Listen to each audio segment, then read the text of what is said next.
Hi guys, hello, ನಮಸ್ಕಾರ ಎಲ್ರಿಗೂ. Good afternoon. ಎಲ್ಲರೂ ಹೇಗಿದ್ದೀರಾ? ಐ ಹೋಪ್ ನೀವೆಲ್ಲ ತುಂಬ ಚೆನ್ನಾಗಿದ್ದೀರಾ ಅಂತ ಅಂದ್ಕೊತೀನಿ. So first of all welcome to my channel. ಯಾರ್ಯಾರು ನನ್ನ ಚಾನಲ್ಗೆ ಇನ್ನೂ ಸಬ್ಸ್ಕ್ರೈಬ್ ಮಾಡ್ತೀರಾ, ನೋಡ್ತಿದ್ದೀರಾ, ದಯವಿಟ್ಟು ಸಬ್ಸ್ಕ್ರೈಬ್ ಮಾಡ್ಕೊಳ್ಳಿ, ಲೈಕ್ ಮಾಡಿ, ಶೇರ್ ಮಾಡಿ, ಕಮೆಂಟ್ ಮಾಡಿ. ಸೊ ನಾವು ಪ್ರೀವಿಯಸ್ ವಿಡಿಯೋಗಳಲ್ಲಿ ಡಿಸ್ಕಸ್ ಮಾಡಿರೋ ಥರ ಟಾಪಿಕ್ಸು ತುಂಬ ಯೂಸ್ಫುಲ್ ಆಗಿದೆ ನಿಮಗೆ ಅಂತ ಅಂದ್ಕೊತೀನಿ. ಹಾಗೆ ನಿಮ್ಗೆ ಏನೇನು ಅರ್ಥ ಆಗಿಲ್ಲ ಅಂತ ದಯವಿಟ್ಟು ಕೇಳಿ, ನಾನು ನಿಮಗೆ ನೆಕ್ಸ್ಟ್ ವಿಡಿಯೋದಲ್ಲಿ ಹೇಳ್ತೀನಿ. ಹಾಗೆ ಇವತ್ತಿನ ವಿಡಿಯೋದಲ್ಲಿ ನಾವು 27 ವರ್ಷಗಳಿಂದ ನಮ್ಮ ಕರ್ನಾಟಕ ರಾಜ್ಯವನ್ನು ಆಳಿದ ಮುಖ್ಯಮಂತ್ರಿಗಳು ಯಾರ್ಯಾರು, ಅವರ ಕಾಲಾವಧಿ ನಮ್ಮ ಕರ್ನಾಟಕದಲ್ಲಿ ಎಷ್ಟು ವರ್ಷಗಳವರೆಗೂ ಇತ್ತು, ಯಾರ್ಯಾರು ನಮ್ಮ ಕರ್ನಾಟಕ ರಾಜ್ಯವನ್ನು ಆಳಿದ್ದಾರೆ ಅಂತ ತಿಳ್ಕೊಳ್ಳೋಣ. ನಾನು ಅದನ್ನು ನಿಮ್ಮ ಜೊತೆ ಇವತ್ತು ಡಿಸ್ಕಸ್ ಮಾಡ್ತೀನಿ, ಓಕೆನಾ? ಸೊ ವಿಡಿಯೋನ ಸ್ಟಾರ್ಟ್ ಮಾಡೋದಕ್ಕಿಂತ ಮುಂಚೆ ತಿಳ್ಕೊಬೇಕು, ಎಲ್ಲ ಟಾಪಿಕ್ಕಿನೂ ತಿಳ್ಕೊಬೇಕು ನೀವು ಅಂತ ಅಂದರೆ ವಿಡಿಯೋನ ಸ್ಕಿಪ್ ಮಾಡದೆ ಕೊನೆವರೆಗೂ ನೋಡಿ. ಹಾಗೆ ಲೈಕ್ ಮಾಡಿ, ಶೇರ್ ಮಾಡಿ, ಕಮೆಂಟ್ ಮಾಡಿ, ಸಬ್ಸ್ಕ್ರೈಬ್ ಮಾಡ್ಕೊಳ್ಳಿ.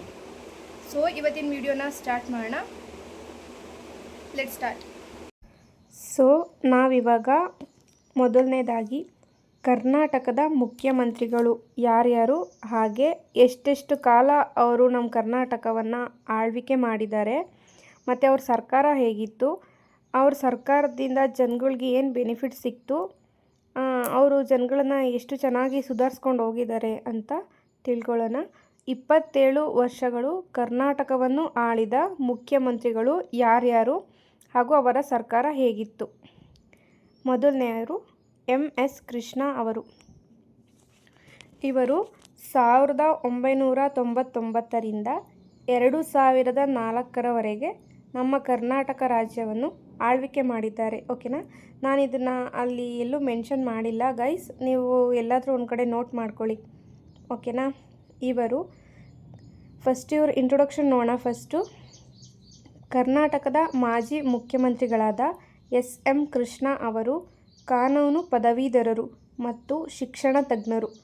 ಮೈಸೂರಿನಲ್ಲಿ ಕಾನೂನು ಪದವಿ, ಅಮೆರಿಕಾದ SMU ಕಾಲೇಜಿನಲ್ಲಿ ಸ್ನಾತಕೋತ್ತರ ಪದವಿ ಪಡೆದು ಬೆಂಗಳೂರಿನ ರೇಣುಕಾಚಾರ್ಯ ಕಾಲೇಜಿನಲ್ಲಿ ಉಪನ್ಯಾಸಕರಾಗಿದ್ದರು, ಓಕೆನಾ? ಇವರ ಆಡಳಿತಾವಧಿಯ ಕಾನೂನು ಹಾಗೂ ಆಡಳಿತ ಸುಧಾರಣೆಯ ಮುಖ್ಯಾಂಶಗಳನ್ನು ನಾವು ಇವಾಗ ನೋಡೋಣ, ಓಕೆನಾ? ಫಸ್ಟ್ ಒನ್ನು ಆಡಳಿತ ಸುಧಾರಣಾ ಆಯೋಗ, ಅಡ್ಮಿನಿಸ್ಟ್ರೇಟಿವ್ ರಿಫಾರ್ಮ್ಸ್ ಕಮಿಷನ್. 2001ರಲ್ಲಿ ಆಡಳಿತ ಸುಧಾರಣಾ ಆಯೋಗವನ್ನು ರಚಿಸಿ ಸರ್ಕಾರಿ ಕಚೇರಿಗಳಲ್ಲಿ ಪಾರದರ್ಶಕತೆ ಮತ್ತು ದಕ್ಷತೆ ತರಲು ಕ್ರಮ ಕೈಗೊಂಡರು. ಅಂದರೆ ಎಲ್ಲರೂ ಈಕ್ವಲ್, ಎಲ್ರಿಗೂ ನ್ಯಾಯ ಸಿಗಬೇಕು. ಇವಾಗ ಸರ್ಕಾರಿ ಕಚೇರಿಗಳಲ್ಲಿ ಯಾರಾದರೂ ಹೋದರೆ ತುಂಬ ನೆಗ್ಲೆಕ್ಟ್ ಮಾಡೋದು ಜಾಸ್ತಿ. ಸೊ ಆ ಥರ ಆಗಬಾರ್ದು ಅಂತ ಇವರು ಪಾರದರ್ಶಕತೆ ಮತ್ತು ದಕ್ಷತೆನ ತರಲು ಕ್ರಮ ಕೈಗೊಂಡರು, ಓಕೆನಾ? ಸೆಕೆಂಡ್ ಒನ್ನು ತೆರಿಗೆ ಮತ್ತು ಕಂದಾಯ ಸುಧಾರಣೆ. ತೆರಿಗೆ ವ್ಯವಸ್ಥೆಯನ್ನು ಸರಳೀಕರಿಸಲು, ಟ್ಯಾಕ್ಸ್ ವ್ಯವಸ್ಥೆನ ಸರಳೀಕರಿಸಲು 2000ರಲ್ಲಿ ತೆರಿಗೆ ಸುಧಾರಣಾ ಆಯೋಗ ಮತ್ತು 2002ರಲ್ಲಿ ಕಂದಾಯ ಸುಧಾರಣಾ ಆಯೋಗಗಳನ್ನು ಜಾರಿಗೆ ತಂದರು, ಓಕೆನಾ? ನೆಕ್ಸ್ಟು ಸ್ವಯಂ ಘೋಷಿತ ತೆರಿಗೆ, ಸೆಲ್ಫ್ ಅಸೆಸ್ಮೆಂಟ್ ಸ್ಕೀಮ್. ಆಸ್ತಿ ತೆರಿಗೆ ಸಂಗ್ರಹಣೆಯಲ್ಲಿ ಪಾರದರ್ಶಕತೆ ತರಲು MS ಕೃಷ್ಣ ಅವರ ಆಡಳಿತಾವಧಿಯಲ್ಲಿ ಪ್ರಮುಖವಾಗಿ ಸ್ವಯಂ ಘೋಷಿತ ಆಸ್ತಿ ತೆರಿಗೆ ಪದ್ಧತಿಯನ್ನು ಜಾರಿಗೆ ತರಲಾಯಿತು, ಓಕೆನಾ? ನೆಕ್ಸ್ಟು ಭೂ ಸುಧಾರಣೆಗಳು. ರೈತರಿಗೆ ಅನುಕೂಲವಾಗುವಂತೆ ಮತ್ತು ಭೂ ವಿವಾದಗಳನ್ನು ಬಗೆಹರಿಸಲು ಕಂದಾಯ ಇಲಾಖೆಯಲ್ಲಿ ಹಲವು ಮಹತ್ವದ ಕಾನೂನು ತಿದ್ದುಪಡಿಗಳನ್ನು ಮಾಡಲಾಯಿತು. ಇವರು ರೈತರಿಗೆ ತುಂಬ ಹೆಲ್ಪ್ ಮಾಡಿದ್ದಾರೆ, ಹಾಗೆ ಸ್ವಯಂ ಘೋಷಿತ ತೆರಿಗೆಯನ್ನು ಮಾಡಿದ್ದಾರೆ. ಇವಾಗ ಸರ್ಕಾರಿ ಕಚೇರಿಗಳಲ್ಲಿ ಪಾರದರ್ಶಕತೆ ಮತ್ತು ದಕ್ಷತೆನ ತರಲು ಹೆಲ್ಪ್ ಮಾಡಿದ್ದಾರೆ.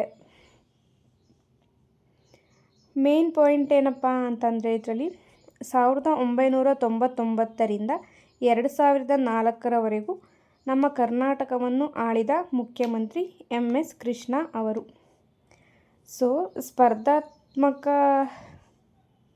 ಪರೀಕ್ಷೆಗೆ ಯಾವ ರೀತಿ ಕ್ವಶನ್ ಕೇಳ್ಬೋದು ಅಂತಂದರೆ, 1999ರಿಂದ 2004ರವರೆಗೆ ಎಮ್ ಎಸ್ ಕೃಷ್ಣ ಅವರು ನಮ್ಮ ಕರ್ನಾಟಕವನ್ನು ಆಳ್ವಿಕೆ ಮಾಡಿದ್ದಾರೆ. ಅದರಲ್ಲಿ ಇಸ್ವಿಗಳನ್ನು ಕೊಟ್ಬಿಟ್ಟು ಎಷ್ಟರಿಂದ ಎಷ್ಟರವರೆಗೂ ಇವರ ಆಳ್ವಿಕೆ ಇತ್ತು, ಈ ಥರ ಏನಾದರೂ ಕ್ವಶನ್ ಕೇಳ್ಬೋದು. ಸೊ ಇದೇ ಇಲ್ಲ ಅಂದರೆ ಇವರ ಜಾರಿಗೆ ತಂದಂಥ ಆಯೋಗಗಳು ಯಾವ್ಯಾವು ಅಂತನಾದ್ರೂ ಕೇಳಿ ನಿಮಗೆ ಮಲ್ಟಿಪಲ್ ಚಾಯ್ಸಲ್ಲಿ ಕ್ವಶನ್ನ ಕೇಳ್ಬೋದು. ಸೊ ಇಷ್ಟ ಆಗಿತ್ತು ಇವ್ರದ್ದು. ಇವರು ಆಡಳಿತ ಸುಧಾರಣಾ ಆಯೋಗ, ತೆರಿಗೆ ಮತ್ತು ಕಂದಾಯ ಸುಧಾರಣೆ, ಸ್ವಯಂ ಘೋಷಿತ ತೆರಿಗೆ, ಭೂ ಸುಧಾರಣೆಗಳು, ಇದು 4 ಮೇನ್ ಪಾಯಿಂಟ್ ಇವರ ಆಡಳಿತದಲ್ಲಿ ಆಗಿದೆ. ಓಕೆನಾ ಗೈಸ್. ನೆಕ್ಸ್ಟು ಸೆಕೆಂಡ್ ಇವರಾದ ನಂತರ ಬಂದವರು ಯಾರು ಅಂತ ನೋಡೋಣ. ಇವರು ಧರ್ಮಸಿಂಗ್ ಅವರು. ಇವರ ಆಡಳಿತ ಹೇಗಿದೆ ಅಂತ ನೋಡೋಣ. ಓಕೆನಾ. ಧರ್ಮಸಿಂಗ್ ಅವರು 2004ರಿಂದ ಅಂದರೆ ಫಸ್ಟ್ನೇವರು ಹೋದ್ರಲ್ವಾ, ಅವರು 4ರವರೆಗೂ ಆಳ್ವಿಕೆ ಮಾಡಿದರು. ಸೊ ಇವರು ಅಲ್ಲಿಂದ ಕಂಟಿನ್ಯೂ ಮಾಡ್ತಿದ್ದಾರೆ. 2004ರಿಂದ 2006ರವರೆಗೆ ಕರ್ನಾಟಕದ ಮುಖ್ಯಮಂತ್ರಿಗಳಾಗಿದ್ದರು. ಇವರ ನೇತೃತ್ವದ ಕಾಂಗ್ರೆಸ್ JDS ಮೈತ್ರಿಕೂಟದ ಸರ್ಕಾರದ ಪ್ರಮುಖ ಆಡಳಿತಾತ್ಮಕ ಮುಖ್ಯಾಂಶಗಳು ಮತ್ತು ಯೋಜನೆಗಳು ಸ್ಪರ್ಧಾತ್ಮಕ ಪರೀಕ್ಷೆಗಳಿಗೆ ಉಪಯುಕ್ತವಾಗುವಂತೆ ಇಲ್ಲಿವೆ. ಓಕೆನಾ. ಮೇನ್ ಪಾಯಿಂಟ್ ಮಾತ್ರ ನಾನು ನಿಮಗೆ ತಿಳಿಸ್ಕೊಡ್ತೀನಿ ಇದರಲ್ಲಿ. ಓಕೆನಾ. ಪ್ರಮುಖ ಯೋಜನೆಗಳು ಮತ್ತು ಅಭಿವೃದ್ಧಿ: ಗಂಗಾ ಕಲ್ಯಾಣ ಯೋಜನೆ, ಪರಿಶಿಷ್ಟ ಜಾತಿ ಮತ್ತು ಪರಿಶಿಷ್ಟ ಪಂಗಡದ ಮೀನ್ಸ್ SC/ST ರೈತರ ಜಮೀನುಗಳಿಗೆ ನೀರಾವರಿ ಸೌಲಭ್ಯ ಒದಗಿಸಲು ಮತ್ತು ಕೊಳವೆ ಬಾವಿಗಳನ್ನು ಕೊರೆಯಿಸಲು ಈ ಯೋಜನೆ ಜಾರಿಗೆ ತರಲಾಯಿತು. ಸಾಮಾಜಿಕ ಭದ್ರತಾ ಪಿಂಚಣಿ: ನಿರ್ಗತಿಕರು, ವೃದ್ಧರು, ವಿಧವೆಯರು ಮತ್ತು ಅಂಗವಿಕಲರಿಗೆ ನೀಡಲಾಗುತ್ತಿದ್ದ ಮಾಸಾಂಶವನ್ನು ಹೆಚ್ಚಿಸಲಾಯಿತು. ನೆಕ್ಸ್ಟ್ ಕೃಷಿ ಭಾಗ್ಯ ನೀರಾವರಿ ಯೋಜನೆಗಳು: ಉತ್ತರ ಕರ್ನಾಟಕದ ನೀರಾವರಿ ಯೋಜನೆಗಳಿಗೆ ಮತ್ತು ಕೃಷ್ಣಾ ಮೇಲ್ದಂಡೆ ಯೋಜನೆಗೆ ಹೆಚ್ಚಿನ ಅನುದಾನವನ್ನು ಬಿಡುಗಡೆ ಮಾಡಲಾಯಿತು. ಆಡಳಿತಾತ್ಮಕ ಮತ್ತು ಶಿಕ್ಷಣ ಸುಧಾರಣೆಗಳು: ಬೆಂಗಳೂರು ಅಭಿವೃದ್ಧಿ: ಬೆಂಗಳೂರನ್ನು ಜಾಗತಿಕ ಮಟ್ಟದ IT ಹಬ್ ಆಗಿ ಬೆಳೆಸಲು ಮೂಲಸೌಕರ್ಯ ಅಭಿವೃದ್ಧಿಗೆ ಒತ್ತು ನೀಡಲಾಯಿತು. ನೆಕ್ಸ್ಟ್ ಉಚಿತ ಮತ್ತು ಕಡ್ಡಾಯ ಶಿಕ್ಷಣ: ಗ್ರಾಮೀಣ ಭಾಗದ ವಿದ್ಯಾರ್ಥಿಗಳಿಗೆ ಗುಣಮಟ್ಟದ ಶಿಕ್ಷಣ ಮತ್ತು ಬಿಸಿಯೂಟದ ಯೋಜನೆಯನ್ನು ಬಲಪಡಿಸಲು ಕ್ರಮ ಕೈಗೊಳ್ಳಲಾಯಿತು. ನೆಕ್ಸ್ಟ್ ಸಂವಿಧಾನಾತ್ಮಕ ಮತ್ತು ರಾಜಕೀಯ ವಿಶೇಷಗಳು: ಕಾಂಗ್ರೆಸ್ JDS ಮೈತ್ರಿಕೂಟ. ಕರ್ನಾಟಕದ ಇತಿಹಾಸದಲ್ಲಿ ಮೊದಲ ಬಾರಿಗೆ ಕಾಂಗ್ರೆಸ್ ಮತ್ತು JDS ಪಕ್ಷಗಳು ಒಟ್ಟಾಗಿ ಸೇರಿ ಸಮ್ಮಿಶ್ರ ಸರ್ಕಾರವನ್ನು ರಚಿಸಿದವು. ಧರ್ಮಸಿಂಗ್ ಅವರು ಈ ಸರ್ಕಾರದ ಮುಖ್ಯಮಂತ್ರಿ ಆಗಿದ್ದರು. ಓಕೆನಾ. ನೆಕ್ಸ್ಟ್ ಹೈದರಾಬಾದ್ ಕರ್ನಾಟಕದ ಅಭಿವೃದ್ಧಿ: ಈ ಪ್ರದೇಶದ ಅಭಿವೃದ್ಧಿಗೆ ಪ್ರಾದೇಶಿಕ ಅಸಮತೋಲನ ನಿವಾರಣಾ ಸಮಿತಿಯನ್ನು ರಚಿಸಲಾಯಿತು ಮತ್ತು ವಿಶೇಷ ಅನುದಾನ ನೀಡಲಾಯಿತು. ನೆಕ್ಸ್ಟ್ ಇದರಲ್ಲಿ ಇಂಪಾರ್ಟೆಂಟ್ ಥಿಂಗ್ ಏನಂದರೆ ಆಡಳಿತಾತ್ಮಕವಾಗಿ ಹಲವು ಜನಪರ ಯೋಜನೆಗಳನ್ನು ಜಾರಿಗೆ ತಂದರು. ಆಂತರಿಕ ಭಿನ್ನಾಭಿಪ್ರಾಯಗಳಿಂದಾಗಿ 2006ರಲ್ಲಿ ಈ ಸರ್ಕಾರ ಪತನವಾಯಿತು. ಇವರಿಂದ ತುಂಬಾ ಹೆಲ್ಪ್ ಆಗಿದೆ ಗೈಸ್. ಇವರು ತುಂಬಾ ಹೆಲ್ಪ್ ಮಾಡಿದ್ದಾರೆ. ಫಸ್ಟು ಏನಂದರೆ ಅಭಿವೃದ್ಧಿ ಗಂಗಾ ಕಲ್ಯಾಣ ಯೋಜನೆ ಅಂದರೆ ಇವಾಗ ಬೋರು ಫ್ರೀಯಾಗಿ ಗ್ರಾಮ ಪಂಚಾಯತಿ ಕಡೆಯಿಂದ ಫ್ರೀಯಾಗಿ ಬೋರ್ ಕೊರೆಸೋದಕ್ಕೆ ಅರ್ಜಿ ಹಾಕಬೇಕು ಅಂತೆಲ್ಲ ಹೇಳ್ತಾರಲ್ವ. ಸೊ ಅದನ್ನು ಮಾಡಿಕೊಟ್ಟಿದ್ದು ಇವರು. ನೆಕ್ಸ್ಟ್ ವಯಸ್ಸಾಗಿರೋರಿಗೆ ಮತ್ತು ವಿಧವೆಯವ್ರಿಗೆ ಮತ್ತು ಅಂಗವಿಕಲವ್ರಿಗೆ ಅವರಿಗೆಲ್ಲ ಪೆನ್ಷನ್ ಬರುತ್ತಲ್ವ, ಅದನ್ನೆಲ್ಲ ಹೈಕ್ ಮಾಡಿದ್ದು ಇವರು. ಕೃಷಿ ಭಾಗ್ಯ ತಂದಿದ್ದು ಇವರು. ನೀರಾವರಿ ಯೋಜನೆ ಮಾಡಿದ್ದು ಇವರು. ವಿದ್ಯಾರ್ಥಿಗಳಿಗೆ ಉಚಿತ ಶಿಕ್ಷಣ ಮತ್ತು ಕಡ್ಡಾಯ ಶಿಕ್ಷಣನ ಮಾಡಿದ್ದು ಇವರು. ತುಂಬ ಹೆಲ್ಪ್ ಮಾಡಿದ್ದಾರೆ ಇವ್ರ ಸರ್ಕಾರದಿಂದ ನಮ್ಮ ಕರ್ನಾಟಕಕ್ಕೆ ತುಂಬ ಹೆಲ್ಪ್ ಆಗಿದೆ. ಅದರಲ್ಲೂ ಹಳ್ಳಿ ಮಕ್ಕಳಿಗೆ ಕಡ್ಡಾಯ ಶಿಕ್ಷಣ ಮತ್ತು ಊಟ, ಬಿಸಿ ಊಟದ ವ್ಯವಸ್ಥೆ ಎಲ್ಲ ಮಾಡಿಕೊಟ್ಟಿದ್ದಾರೆ. ಓಕೆನಾ. ನೆಕ್ಸ್ಟು ಇವರಾದ ನಂತರ ಬಂದವರು HD ಕುಮಾರಸ್ವಾಮಿ ಅವರು. ಮೂರನೇವರು HD ಕುಮಾರಸ್ವಾಮಿ. ಇವರ ಆಡಳಿತದಲ್ಲಿ ಏನೇನು ಇಂಪ್ಲಿಮೆಂಟ್ ಆಯಿತು ನೋಡೋಣ. ಕರ್ನಾಟಕದ ಮಾಜಿ ಮುಖ್ಯಮಂತ್ರಿ HD ಕುಮಾರಸ್ವಾಮಿ ಅವರ ಆಡಳಿತದಲ್ಲಿ ಮೇಯ್ನ್ಲಿ ಇವರು ಯಾವಾಗ ಬಂದರು ಅಂತಂದರೆ ಅವ್ರ ನಂತರ 2012ರಿಂದ 2016 ಜಾರಿಗೆ ತಂದ ಪ್ರಮುಖ ಜನಪರ ಮತ್ತು ಆಡಳಿತಾತ್ಮಕ ಯೋಜನೆಗಳು ಹಾಗೂ ನಿರ್ಧಾರಗಳು ಸ್ಪರ್ಧಾತ್ಮಕ ಪರೀಕ್ಷೆಗಳ ದೃಷ್ಟಿಯಿಂದ ಅತ್ಯಂತ ಮಹತ್ವದ್ದಾಗಿದೆ. ಓಕೆನಾ, ಇದನ್ನು ತಲೆಯಲ್ಲಿ ಇಟ್ಕೊಳ್ಳಿ. ಮೇನು ಅವರ ಆಡಳಿತದ ಪ್ರಮುಖ ಮುಖ್ಯಾಂಶಗಳು ಈ ಕೆಳಗಿನಂತಿವೆ. ಫಸ್ಟ್ ಒನ್, ರೈತ ಪರ ಆಡಳಿತ ಮತ್ತು ಸಾಲ ಮನ್ನಾ. ಕುಮಾರಸ್ವಾಮಿ ಅವರ ಸರ್ಕಾರದ ಅತ್ಯಂತ ಮಹತ್ವದ ನಿರ್ಧಾರವೆಂದರೆ ರೈತರ ಸಾಲ ಮನ್ನಾ. ಸಹಕಾರಿ ಬ್ಯಾಂಕುಗಳು ಮತ್ತು ರಾಷ್ಟ್ರೀಕೃತ ಬ್ಯಾಂಕುಗಳಲ್ಲಿ ರೈತರು ಮಾಡಿದ ಲಕ್ಷಾಂತರ ರೂಪಾಯಿಗಳ ಕೃಷಿ ಸಾಲವನ್ನು ಮನ್ನಾ ಮಾಡುವಂತೆ ಯೋಜನೆ ಜಾರಿಗೆ ತರಲಾಯಿತು. ಗೈಸ್, ಇದು ಒಂಚೂರು ಮಿಸ್ ಆಗಿದೆ. ಆ್ಯಕ್ಚುಲಿ ಇದು 2018ಇಂದ 2019ನಲ್ಲಿ ಆಗಿರೋದು. ಇದಕ್ಕಿಂತ ಪ್ರೀವಿಯಸ್ಸೂ ಕೂಡ ಧರ್ಮಸಿಂಗ್ ಆದಮೇಲೂ ಕೂಡ ಮೂರನೇವರು HD ಕುಮಾರಸ್ವಾಮಿ ಅವರೇ ಆಗಿದ್ದರು. ಬಟ್ ಆವಾಗ ಇವ್ರ ಜಾರಿಗೆ ತಂದಂಥ ಕಾರ್ಯಗಳು ಬೇರೆ ಇದೆ. ಅದನ್ನು ನೆಕ್ಸ್ಟ್ ಮುಂದೆ ಹೇಳ್ಕೊಡ್ತೀನಿ. ಸೊ ಇದು 2018ರಿಂದ 19ರಲ್ಲಿ ಜಾರಿಗೆ ತಂದಂಥವು. ಓಕೆನಾ.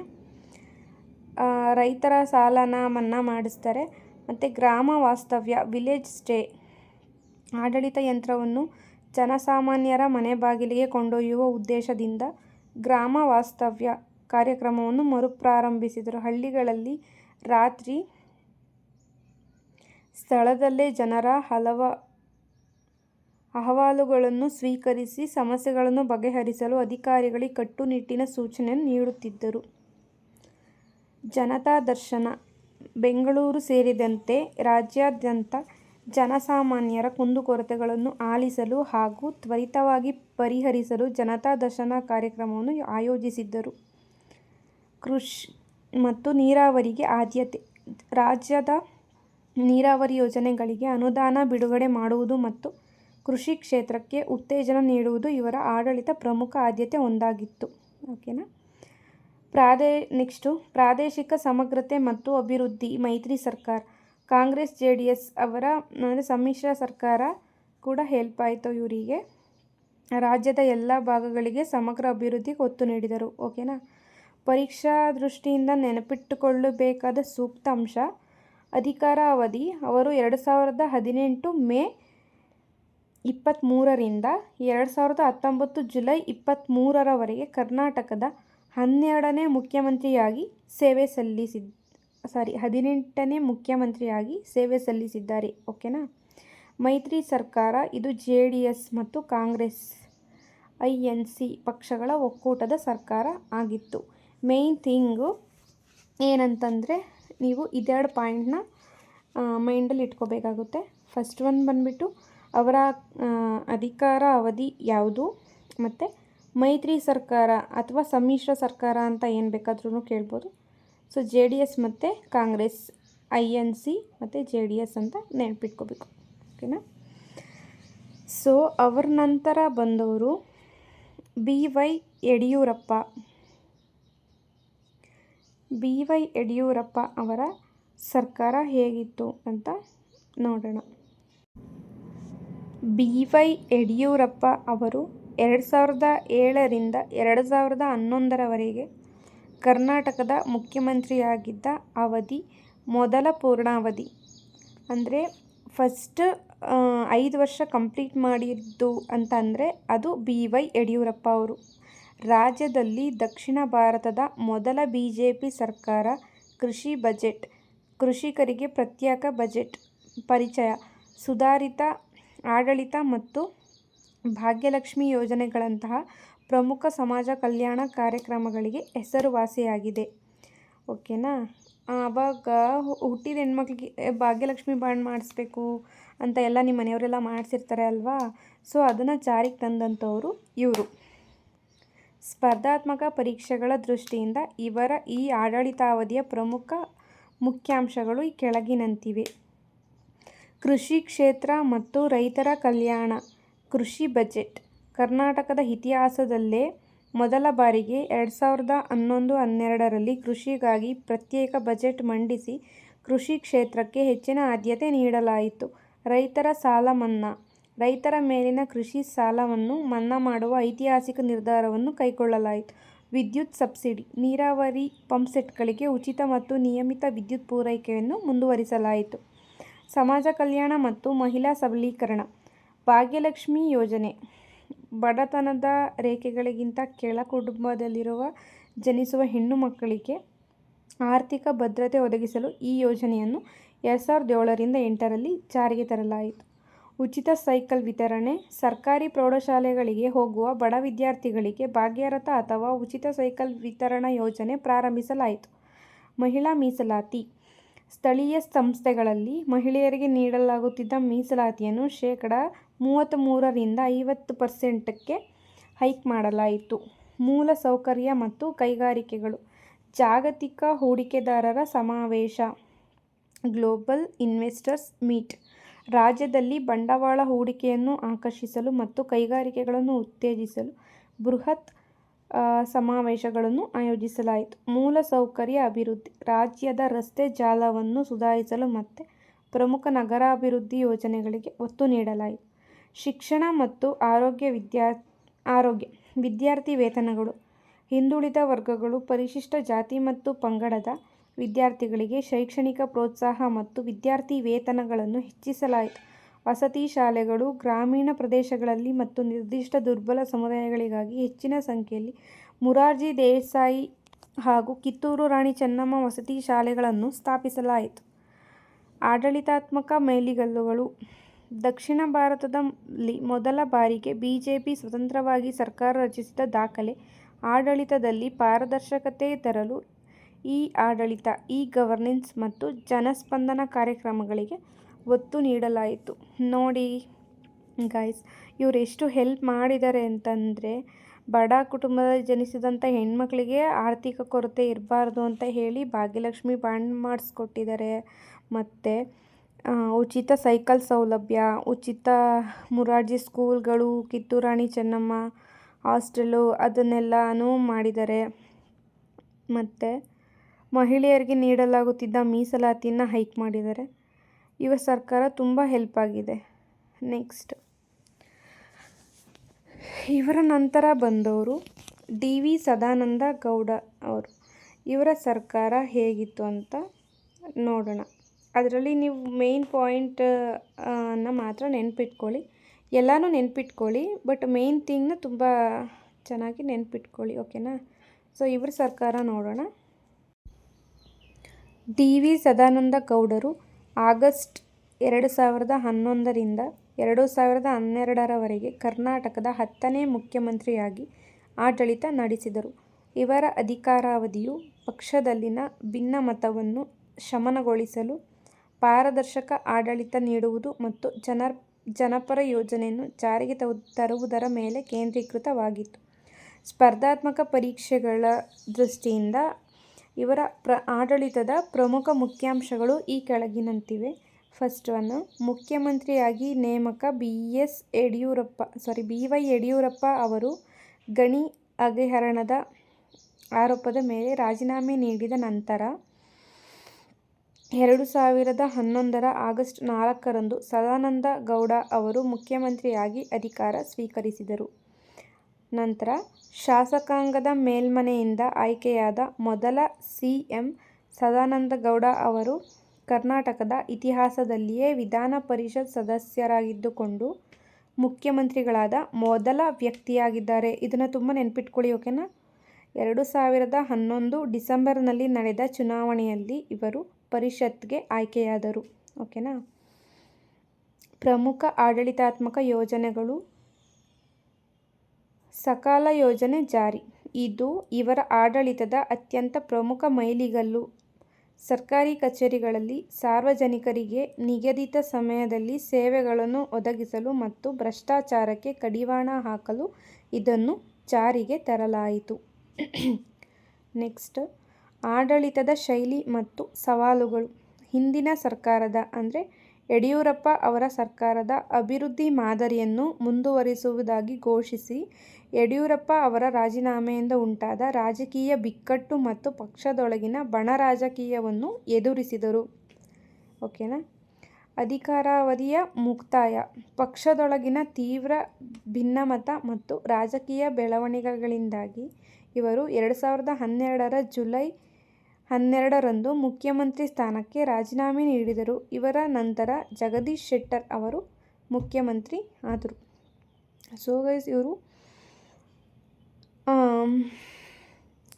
ಮೇನ್ ಪಾಯಿಂಟ್ ನೀವೇನು ನೆನ್ಪಿಟ್ಕೋಬೇಕು ಅಂತ ಅಂದರೆ, ಶಾಸಕಾಂಗದ ಮೇಲ್ಮನೆಯಿಂದ ಆಯ್ಕೆಯಾದ ಮೊದಲ CM ಸದಾನಂದ ಗೌಡ ಅವರು ಕರ್ನಾಟಕದ ಇತಿಹಾಸದಲ್ಲೇ ವಿಧಾನ ಪರಿಷತ್ ಸದಸ್ಯರಾಗಿ ಇದ್ದುಕೊಂಡು ಮುಖ್ಯಮಂತ್ರಿಯಾದ ಮೊದಲ ವ್ಯಕ್ತಿಯಾಗಿದ್ದಾರೆ. ಇದು ನೆನ್ಪಿಟ್ಕೊಳ್ಳಿ. 2011 ಡಿಸೆಂಬರ್ನಲ್ಲಿ ನಡೆದ ಚುನಾವಣೆಯಲ್ಲಿ ಇವರು ಪರಿಷತ್ಗೆ ಆಯ್ಕೆಯಾದರು. ಓಕೆನಾ. ನೆಕ್ಸ್ಟು, ಇವರು ಯಡಿಯೂರಪ್ಪ ಅವರು ಜಾರಿಗೆ ತಂದಂಥ ಸರ್ಕಾರವನ್ನು ಇವರು ಮುಂದೆ ನಡೆಸ್ಕೊಂಡು ಹೋಗಿದ್ದಾರೆ. ಅದನ್ನು ಇನ್ನೊಂದು ಸ್ವಲ್ಪ ರೂಪಿಸ್ಕೊಂಡು ಹೋಗಿದ್ದಾರೆ. ಇವರ ಅಧಿಕಾರಾವಧಿಗಳು ಮತ್ತು ಇವರು ಎಷ್ಟು ವರ್ಷ ನಮ್ಮ ಕರ್ನಾಟಕಕ್ಕೆ ಸೇವೆಯನ್ನು ಮಾಡಿದ್ದಾರೆ, ಯಾವ ಥರ ಸೇವೆಯನ್ನು ಮಾಡಿದ್ದಾರೆ, ಮತ್ತು ಮೇನ್ ಥಿಂಗ್ ಏನು ಇವರಿಂದ ಏನು ಅಭಿವೃದ್ಧಿ ಆಯಿತು, ಇದನ್ನು ಚೆನ್ನಾಗಿ ನೆನ್ಪಿಟ್ಕೊಳ್ಳಿ. ಅಲ್ಲಿ ಸೆಕೆಂಡ್ ಪಾಯಿಂಟ್ ಅಂತೂ ವೆರಿ ಇಂಪಾರ್ಟೆಂಟ್, ನೆನ್ಪಿಟ್ಕೊಳ್ಳಿ. ನೆಕ್ಸ್ಟ್ ನೋಡೋಣ. ಇವರ ನಂತರ ಬಂದವರು ಜಗದೀಶ್ ಶೆಟ್ಟರ್. ಇವರ ಅಧಿಕಾರಾವಧಿ ಹೇಗಿತ್ತು, ಎಷ್ಟಿತ್ತು, ಮತ್ತು ಏನೇನು ಇಂಪ್ರೂವ್ಮೆಂಟ್ ಮಾಡಿದ್ದಾರೆ ಅಂತ ತಿಳ್ಕೊಳ್ಳೋಣ. ಓಕೆನಾ. ಕರ್ನಾಟಕದ 12ನೇ ಮುಖ್ಯಮಂತ್ರಿಯಾಗಿ ಜಗದೀಶ್ ಶೆಟ್ಟರ್ ಅವರು ಜುಲೈ 2012ರಿಂದ ಮೇ 2013ರವರೆಗೆ ಆಡಳಿತವನ್ನು ನಡೆಸಿದರು. ಈ ಅವಧಿಯ ಪ್ರಮುಖ ಸಾಧನೆಗಳು ಮತ್ತು ಸ್ಪರ್ಧಾತ್ಮಕ ಪರೀಕ್ಷೆಗಳಿಗೆ ಅಗತ್ಯವಿರುವ ಮುಖ್ಯಾಂಶಗಳು ಈ ಕೆಳಗಿನಂತಿವೆ. ನಾನು ಹೇಳೋದೇನಾದರೂ ನಿಮಗೆ ಫಾಸ್ಟ್ ಅನ್ನಿಸ್ತಿತ್ತು ಅಂತ ಅಂದರೆ ಅದಕ್ಕೋಸ್ಕರನೇ ನಾನು ಡಿಸ್ಪ್ಲೇ ಮಾಡಿದ್ದೀನಿ ವಿಡಿಯೋದಲ್ಲಿ. ದಯವಿಟ್ಟು ಎಲ್ಲಾದರೂ ಒಂದು ಕಡೆ ನೋಟ್ ಮಾಡಿಕೊಂಡು ಓದ್ಕೊಳ್ಳಿ ಗೈಸ್. ಓಕೆನಾ. ಆಡಳಿತದ ಪ್ರಮುಖ ಮುಖ್ಯಾಂಶಗಳು. ಸಕಾಲ ಯೋಜನೆ ವಿಸ್ತರಣೆ. ಸಕಾಲದ ಮೂಲಕ ಜನರಿಗೆ ಕಾಲಮಿತಿಯಲ್ಲಿ ಸರ್ಕಾರಿ ಸೇವೆಗಳನ್ನು ಒದಗಿಸುವ ಯೋಜನೆಯನ್ನು ರಾಜ್ಯಾದ್ಯಂತ ಯಶಸ್ವಿಯಾಗಿ ವಿಸ್ತರಿಸಿ ಹೆಚ್ಚಿನ ಸೇವೆಗಳನ್ನು ಆನ್ಲೈನ್ಗೆ ತರಲಾಯಿತು. ಸೆಕೆಂಡ್ ಒನ್, ಸುವರ್ಣ ವಿಧಾನಸೌಧ ಉದ್ಘಾಟನೆ. ಬೆಳಗಾವಿಯಲ್ಲಿ ನಿರ್ಮಿಸಲಾದ ಸುವರ್ಣ ವಿಧಾನಸೌಧವನ್ನು ಉದ್ಘಾಟಿಸಲಾಯಿತು. ಇದು ಉತ್ತರ ಕರ್ನಾಟಕ ಭಾಗದ ಆಡಳಿತಾತ್ಮಕ ಮಹತ್ವದ ಹೆಜ್ಜೆಯಾಗಿದೆ. ಇದು ನೆನ್ಪಿಟ್ಕೊಳ್ಳಿ. ಓಕೆನಾ. ಕಳಸಾ ಬಂಡೂರಿ ಯೋಜನೆಗೆ ಒತ್ತು. ಮಹದಾಯಿ ಮತ್ತು ಕಳಸಾ ಬಂಡೂರಿ ನಾಲಾ ತಿರುವು ಯೋಜನೆಗಳಿಗೆ ವೇಗ ನೀಡಲು ಮತ್ತು ಅನುಮೋದನೆ ಪಡೆಯಲು ಅವರ ಆಡಳಿತಾವಧಿಯಲ್ಲಿ ಮಹತ್ವದ ಪ್ರಯತ್ನಗಳು ನಡೆದವು. ವಿಶೇಷ ಅಭಿವೃದ್ಧಿ ಮಂಡಳಿಗಳು.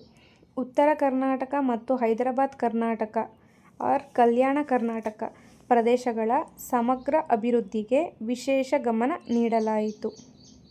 ನೆಕ್ಸ್ಟ್, ರೈಲ್ವೆ ಪ್ರಧಾನ ಕಚೇರಿ. ಹುಬ್ಬಳ್ಳಿಯಲ್ಲಿನ ನೈಋತ್ಯ ರೈಲ್ವೆ ವಲಯ ಸೌತ್ ವೆಸ್ಟರ್ನ್ ರೈಲ್ವೆ ಪ್ರಧಾನ ಕಚೇರಿಯನ್ನು ಸ್ಥಾಪಿಸಲು ಪ್ರಮುಖ ಪಾತ್ರ ವಹಿಸಿದರು. ಪರೀಕ್ಷಾ ದೃಷ್ಟಿಯಿಂದ ನೆನಪಿನಲ್ಲಿ ಇಡಬೇಕಾದ ಇತರ ಅಂಶಗಳು ಏನಪ್ಪ ಅಂತಂದರೆ, ಪಕ್ಷ ಅಂದರೆ ಇವರು ಭಾರತೀಯ ಜನತಾ ಪಕ್ಷದ ಅಂದರೆ BJP ನಾಯಕರಾಗಿದ್ದರು.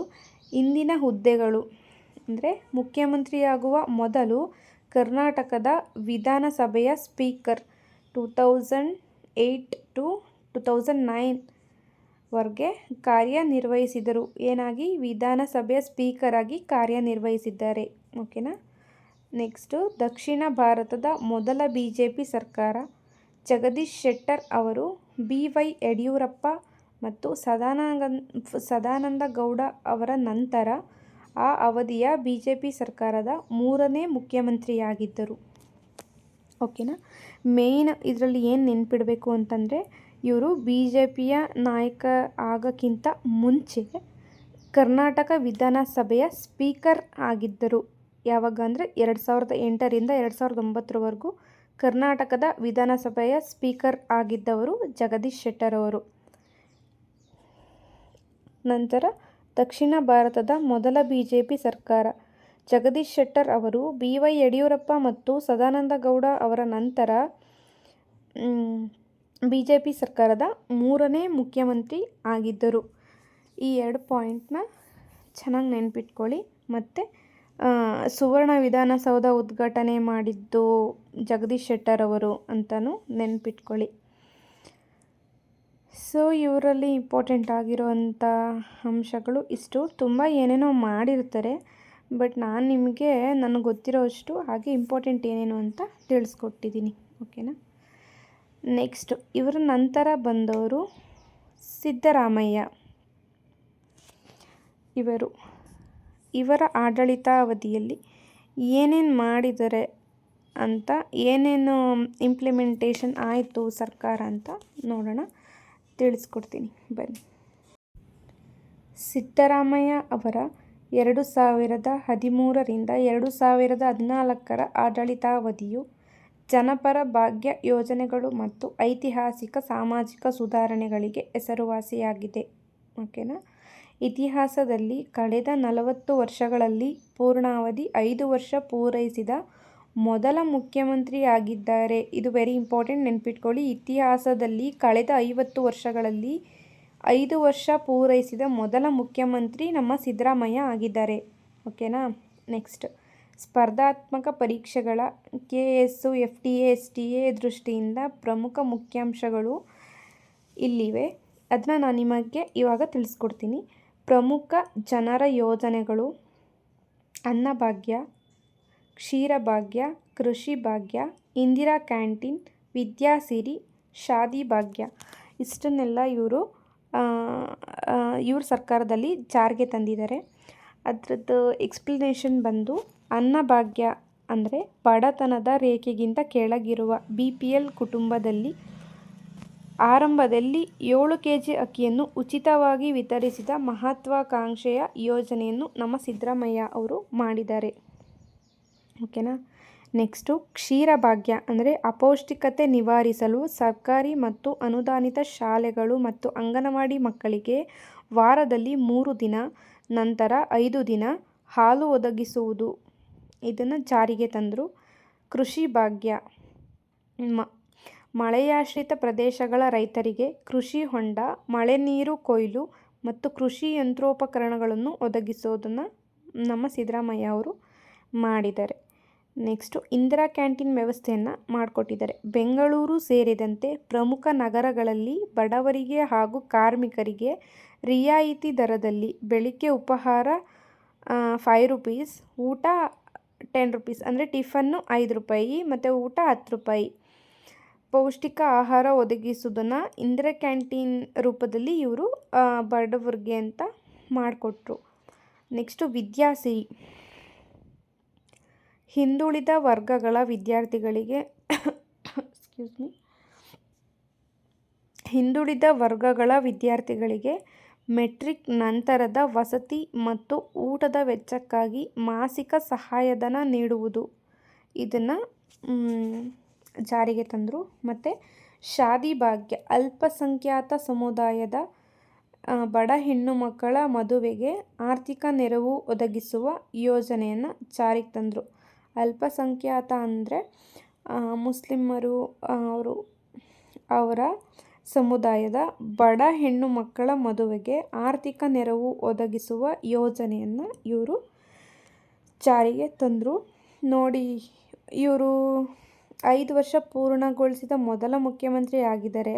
ಅನ್ನಭಾಗ್ಯ, ಕ್ಷೀರಭಾಗ್ಯ, ಕೃಷಿ ಭಾಗ್ಯ, ಇಂದಿರಾ ಕ್ಯಾಂಟೀನ್, ವಿದ್ಯಾಸಿರಿ, ಶಾದಿ ಭಾಗ್ಯದಂತಹ ಹಲವಾರು ಕಾರ್ಯಾಚರಣೆಗಳನ್ನು ಜಾರಿಗೆ ತಂದು ಇವರು ಸರ್ಕಾರದಲ್ಲಿ ನಮ್ಮ ಕರ್ನಾಟಕದಲ್ಲಿರೋ ಜನರಿಗೆ ತುಂಬ ಹೆಲ್ಪ್ ಮಾಡಿದ್ದಾರೆ, ತುಂಬ ಇಂಪ್ಲಿಮೆಂಟ್ ಮಾಡಿದ್ದಾರೆ ಸರ್ಕಾರದಲ್ಲಿ. ಸೊ ಇವರಾದ ನಂತರ ಯಾರು ಬರ್ತಾರೆ ಅಂತ ನೋಡೋಣ.